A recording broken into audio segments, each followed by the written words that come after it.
It's Monty Python, and now for something completely different. All right, what a great way to get started. I'm Beth Wade, I'm from VML, and I'm here to have a discussion with Jack Myers, author of The Future of Men. How many of you may have read The Future of Men yet? I love it. Okay, good. So we've got some questions coming out there. Think of this as your Cliff Notes version of The Future of Men, and it will inspire you to go read more and learn. So Jack Myers, like I said, author of The Future of Men, also the founder of MediaVillage.com. He is recognized as a cultural visionary. He is an award-winning documentary filmmaker. And he's a consultant and advocate for brands and corporations around the world as they look at technology and cultural trends and what we can do to change the way we work.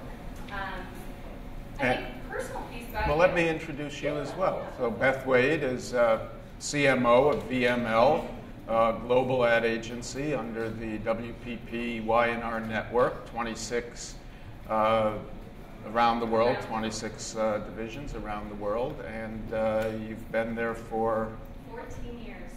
Yeah. And is one of the great female leaders in our industry. Thank you. Starting today, like I said, Jack's going to take us a little bit on a journey of the future of men, some of the trends and challenges that rose to the top as he was doing his research and he was writing. So we'll start there. We're going to get into a little bit of discussion, and then we'll take questions from the audience. Great.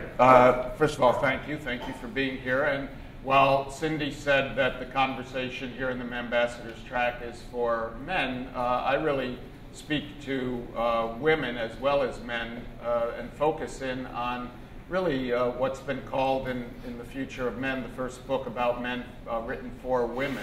And it really has been written for women. It was a tremendous process of self-discovery that went into writing, which we'll probably get into a little bit this morning. But I thought I would share with you some of the highlights, some of the focus, and bring it home to our business, the advertising business.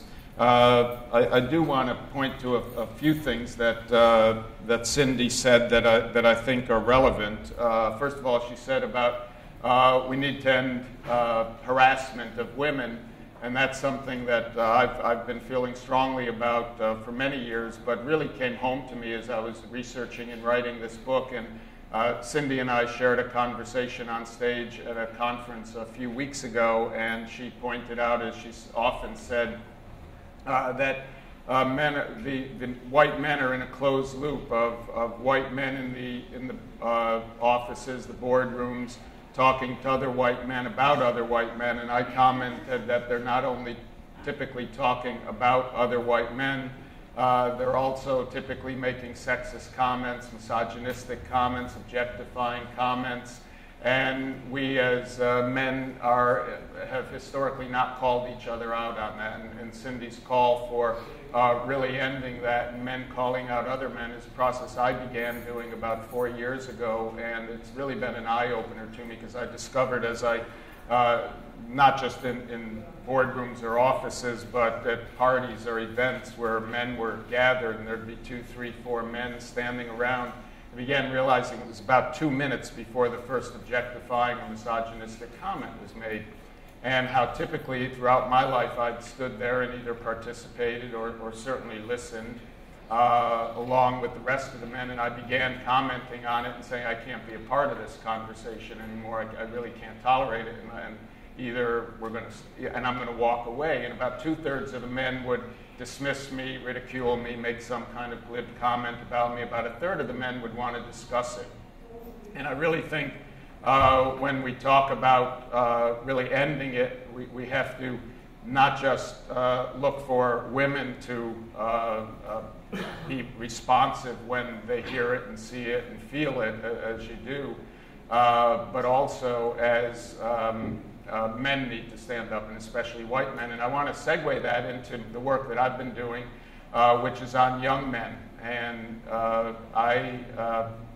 as I have been talking to people about over the last several years about writing a book about men, several young men would come up to me and kind of with a sardonic grin, and they'd say, "You mean we have a future?" And my first reaction, many people's first reaction is to laugh, but I really began realizing that their hopeless response is a sad testament to the emotionally disconnected reality of too many men today, and especially young men. My research on young men evolved out of work I'd been doing on a unique generation of 40 million young people born 1990 to 2000. They're the youngest millennials, the first of a new cohort known as Gen Z. And they're the first generation to grow up with the internet and mobile devices always present in their lives.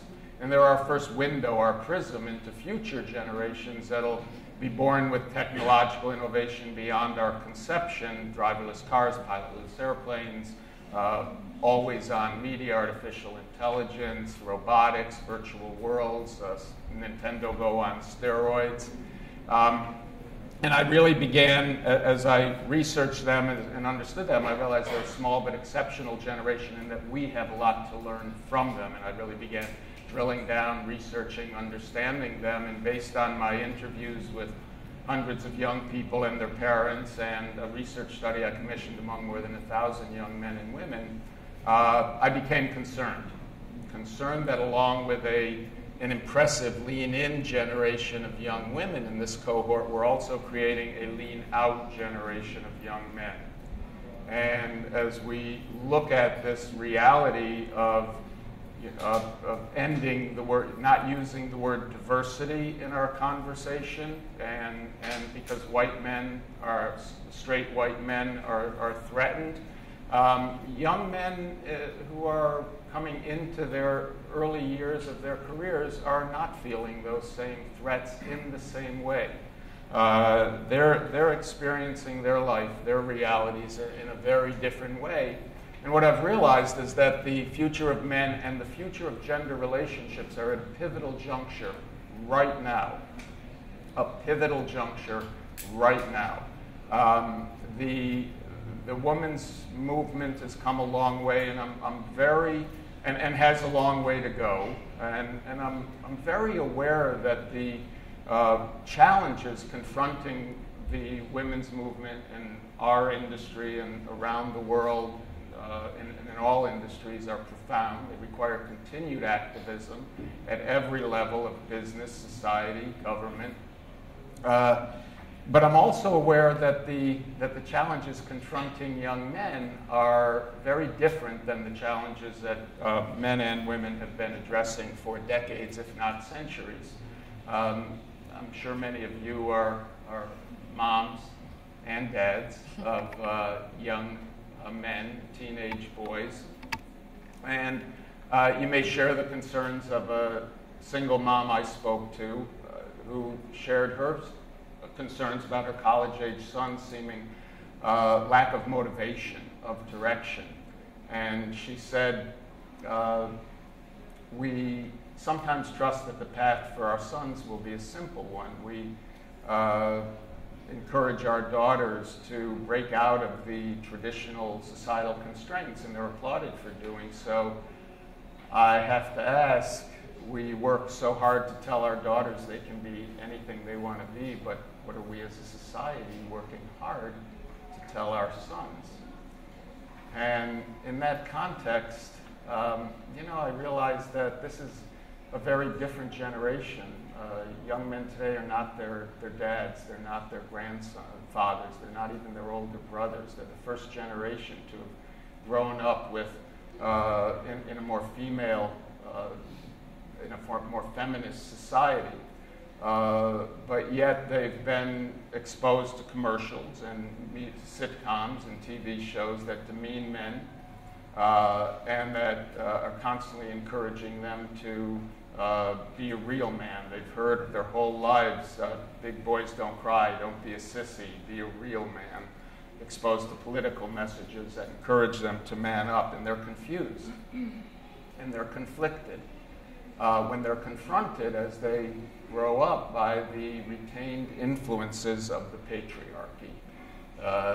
They're confused, and they're when their relationships end.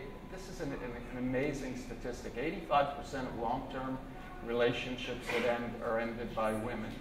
I can tell you from my research that most men are, young men are confused in their relationships, and they don't know where to turn. And that's really the challenge confronting us today. They don't know where to turn. And they aspire to be better men, better dads, better husbands, lovers, colleagues, even better friends. But as they enter their adult years, they're conflicted by the patriarchy and the negative influences of the patriarchy. So we have a group of young men, 1/3 of whom call themselves feminists. And if we want to bury the negative patriarchy for future generations, I also believe we need to make a case that the success of women does not come at the expense of men, but is for the benefit of all. And I'm really not feeling sorry, and those of you who read my book know I do not feel sorry for men, and I really take men to, I think it's a very honest approach to the realities of men and the historic realities of patriarchy and the negative influence of patriarchy. But I advocate for a movement that also recognizes the challenges confronting young men today, and I focus in on 5 areas, which we'll focus on now, mostly media, which is obviously our attention. Think about how men have been portrayed by advertising and sitcoms in a world where the most iconic TV dad of the last 20 years is Homer Simpson. Second most iconic, and this is rated by young men and women today, is Peter Griffin of The Family Guy. If you want to take that out 40 years, it's Bill Cosby, and so we won't go there.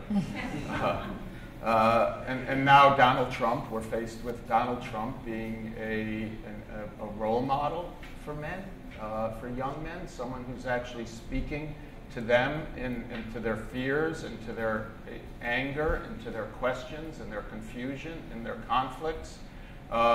So I've developed a program that basically begins the process of looking at media, keeping boys in high school through programs, recognizing that in business we're seeing in this younger generation more gender neutrality around skills and competencies, where young men are more collaborative, more multitasking, more storytellers, more collaborative, and young women are more assertive, more aggressive, more competitive, more open to change.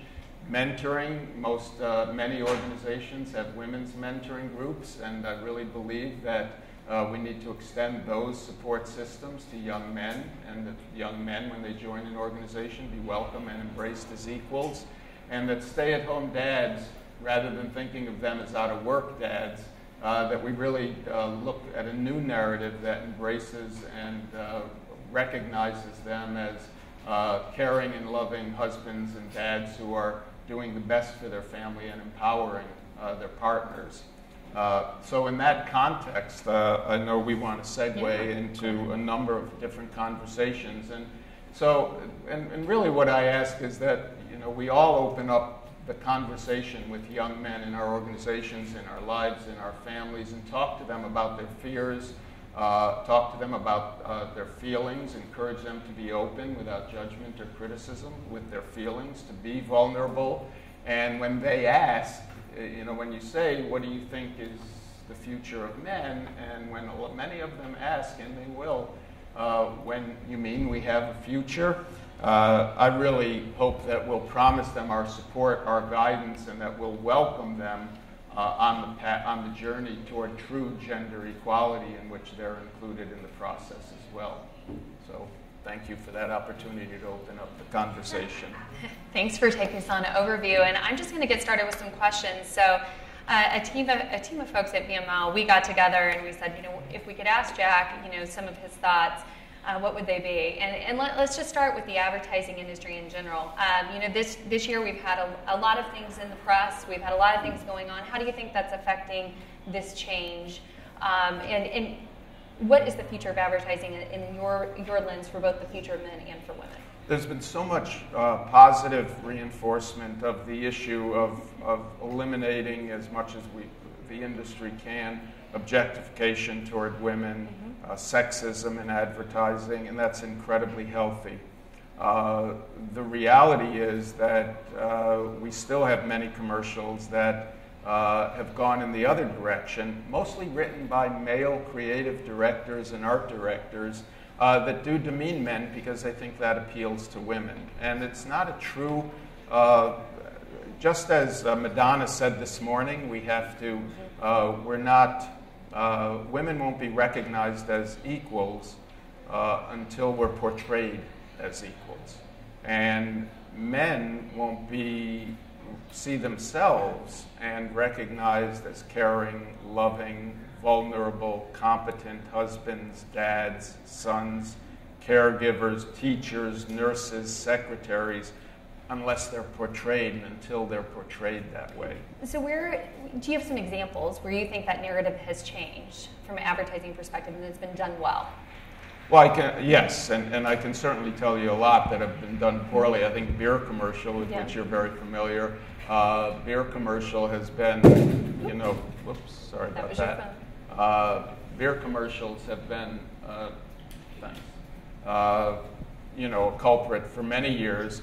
And even though the Bud Light campaign that Wyden Kennedy did with Amy Schumer was, I think, and Seth Rogen, I thought was a very positive step for beer commercials and beer advertising. It hasn't, and because it didn't successfully sell beer yet, and it's been pulled off, I don't think it's been given the positive recognition of really changing the narrative. There's a really good Johnson & Johnson ad for a male nurse, where they have an actual male nurse with a young girl who has cancer, and he's injecting and he's singing with her. That I think is a very positive portrayal. We saw it, what's interesting, 2 years ago in the Super Bowl, there was a lot of conflict around the Super Bowl, around the challenges within the NFL with players and physical abuse. And at least half, if not 2/3 of the commercials were very positive messages about gender relationships and changing gender norms. And then this past Super Bowl, it wasn't part of the narrative. It wasn't part of the zeitgeist anymore, and all of those commercials disappeared. So the advertisers saw the opportunity as a marketing opportunity rather than a corporate position. And when they do that, it comes across non-genuine. And if this young generation, both men and women, is anything, they look for authenticity in corporations, whether they're working, the products they're buying. And advertising that comes and goes without a clear corporate commitment that's seen as a marketing opportunity and a research opportunity is a negative. There's a United Healthcare commercial right now that some of you may have seen, where the women are gathered on one side of the pool and the men on the other, and the men are pole vaulting across the pool and slamming, and the women sits there and says, that's my husband, and it's about getting the good hospital room and the hospital benefits for the men who are being so stupid and idiotic. I think that's exactly the wrong message to be sending to both men and women. Okay, fair enough. So what's your perspective on how we develop and retain this new generation that's coming into advertising? The one thing that my research has shown on young people is that the leadership tools, the talent acquisition tools, the training tools are completely outdated and really have to be thrown out. Young people are they're not looking at careers. They're not looking at it as jobs. They're looking at it as experiences. And they're really evaluating the companies they go into and the roles they take as the experiences that they can gain, as opposed to the jobs they're doing for their company and getting paid for. In the last decade, the percentage of young men who are saying they want to go into the financial industry and whose primary goal is to make a lot of money has gone from 50% of college graduating men to 10% of college graduating men. Women are at the same level, and they've gone from about 20% to 10%. It's the fifth on the hierarchy of goals behind entrepreneurialism, doing good for them, for the world, doing good for themselves, and being entrepreneurial. So I think we have to develop new talent acquisition tools. that talk about the opportunities, the experiences, the diversity of experience that can be gained in an organization, new leadership development tools, empowerment of young people. It's an extraordinary generation with exceptional skills. And we need to recognize them as our mentors, as well as us being their mentors. And we need to begin bridging the gender gap and the diversity gap when they come into organizations, because they've grown up more gender neutral. They've grown up with multiculturalism in their DNA for the most part. And then they come into an organization and there are these groups where they're segmented again and they don't get it. Right. So we need to begin bridging those gaps. So do you think, in how many organizations here have women's groups at your office? Yeah. Okay. And how many have men's groups? Okay. Do you feel as if this new generation coming in, we need to kind of break down those walls of having women's groups and men's groups, but just have experiences in dialogue? The last thing, yes. The last thing we want is for these young men to be left to the old boys network, into the patriarchy.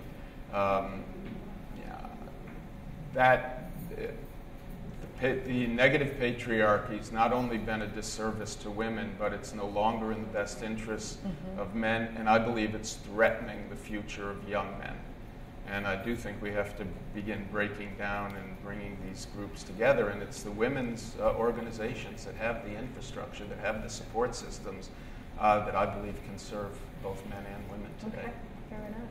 One of your chapters was called Deny, Deny, Deny. And if you've read the book, it is about saying that, men of the past generations, if they were caught in a mistake, if there was something wrong, they just deny it to the end. What do you think about this younger generation? Are they willing to admit their mistakes? Are these men more open just to being transparent? That's really one of the great gender differentiations is women haven't been taught from birth to deny or lie or when you get called out, when you get called safe, even though you know you're out, to let it go, don't admit it. That's somewhat of an autobiographical chapter, because in my very first job when I came into the industry, my boss took me aside and told me, that the culture there was to screw around, and it was okay, and I should accept it. And this is in a company that's still one of the largest media companies in our industry, and that it's okay, and if you get caught, whether it's within the organization, you get in trouble, or in your marriage, just deny, deny, deny. And I heard that, but it never resonated as much. And as I was writing this book, it came back to me what a destructive thing that was for me to have heard. It's something I actually practiced for all too many years, and came back to haunt me and caused me, when I really realized how destructive it had been to my soul and to my psyche and to my relationships. I went fully transparent and admitted and acknowledged, and a relationship ended as a result of it. But I really felt I had to purify, and I think the reality is that we have to end that kind of messaging, and we have to call out that mantra, which has been a male mantra for generations. Okay. So speaking of male mantras, and guess what we have next week? Election Day. If we were to have a female president, how do you think that is going to affect us both in business and at home life, etc.? Well, it's frightening. It really is frightening. It's been such a destructive campaign. I think Cindy's right that Trump has called out and let us really see for what it is, the racism, the sexism, the inequality that exists, and the support for it. And that this is not some underbelly of America. This is 40-45% of the country that's supporting that today. And I've always followed the rule, don't talk about politics, but I changed that rule in this election, and I feel we all have a responsibility when confronted with Trump supporters to let them know that I let them know I do not accept them, and there may be some Trump supporters in this room. I don't know. I tend to doubt it, but there might be. And if there are, I would say to you, I understand that there are some root causes, but the sexism, the racism, that face of America is not an America that I can be proud to be a part of. And I think it's important, and if and when Hillary is elected, and hopefully many Democratic female senators, congressmen, and local officials are elected, I think we have to move in that same direction we would hope it would bring us together. I would also hope that there'll be a very powerful voice, and I truly hope that next week we see a really powerful voice that sends that, back to the cave that it came out of. I'm afraid that Hillary will be faced with the same kind of confrontational, anti-government, anti-collegial environment that we've had for the last 8 years. But I do think that with it will come much more awareness of, and she's promising a lot of advances for women, and I think she's also promising a lot of advances for young people that came with the Bernie movement for relief of college loan, which I believe we have to implement, more free college education opportunities that I believe we have to implement, and more recognition of this true gender equality that we have in the younger generation, and be more supportive of that. Great. So let me ask a question. What do you believe the new definition of masculinity should be, or will be? Well, the new definition of masculinity goes hand in hand with the new definitions of femininity. I think we're seeing a blending of the genders with this younger generation. I don't think that the research shows it. We're seeing a real blending of the capabilities, the competencies, their competencies businesses require, the more collaborative, as I said, more multitasking, more storytelling, better communication skills. I just believe that this generation holds so much promise. They are, and if we empower them, if we allow them to be who they are and not try to communicate to them and, first of all, force on them, both the men and the young women, the historical realities that our generations have faced. If we begin bringing them to conferences like this and to really empower them to be a part of the process and engage them, that we have a very positive future. And I really do believe they're our prism to the future. They're incredibly positive. I think technology is having an incredibly positive impact on them, along with some of the negative impact. We still have realities of rape culture in college and sexting and a lot of the negatives, but they're being shot down more, they're being called out more, and their own generation is rejecting it more among their cohort. And that's where I think technology is empowering, and it's more global group. They've trapped 50% of young people graduating college now have traveled globally. They're doing internships, they're right. working. They're really motivated to do social good, unlike my generation who said we were motivated to do social good and then fell into the same And it goes back to your patterns. point about experiences. Life is an experience for the younger generation. And they're not as in tune to maybe the shall we say, the goals that were set upon us when we started out. So. Exactly. We weren't, and they're getting married later in life. A couple of statistics that some of you may or may not be aware of, if I can share. Young women under 30 nationally who are childless and are earning 8% nationally more than young men under 30. In New York, San Francisco, LA, Chicago, they're earning 20% more. Women are much more likely to stay in their careers longer, get married later. They're much more likely to be the primary wage earner. More than 50% of Gen Z children have grown up in either fatherless homes or homes where the mother is a primary or equal wage earner. So they're much more open to gender equality. They believe in it.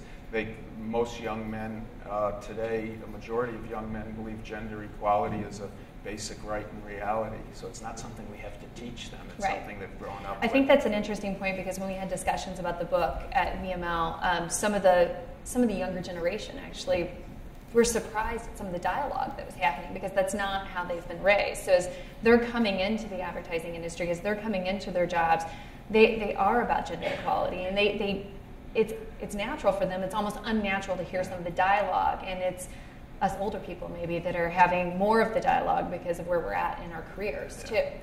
So I have a question for you, and maybe we'll take some from the audience, but what about this book, has changed you, like personally and professionally? Well, I have a media company, Media Village, where we've embedded a number of communities.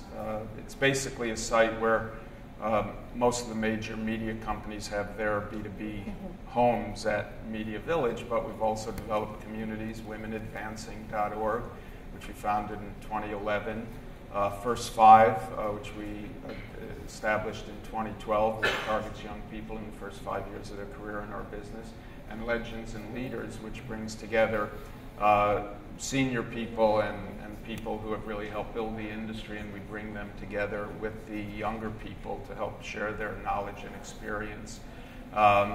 So it's really opened me up to be much more proactive. I was at a TED conference many years ago, and Tony Robbins spoke, and I was kind of cynical about Tony Robbins and motivational speaking, and he said, it's not about the success you aspire to achieve, it's about what you can accomplish with the success you've already achieved. And being someone who was never satisfied with the success, what I've really learned is that there is a lot we can do within our own existing roles, responsibilities, families, jobs.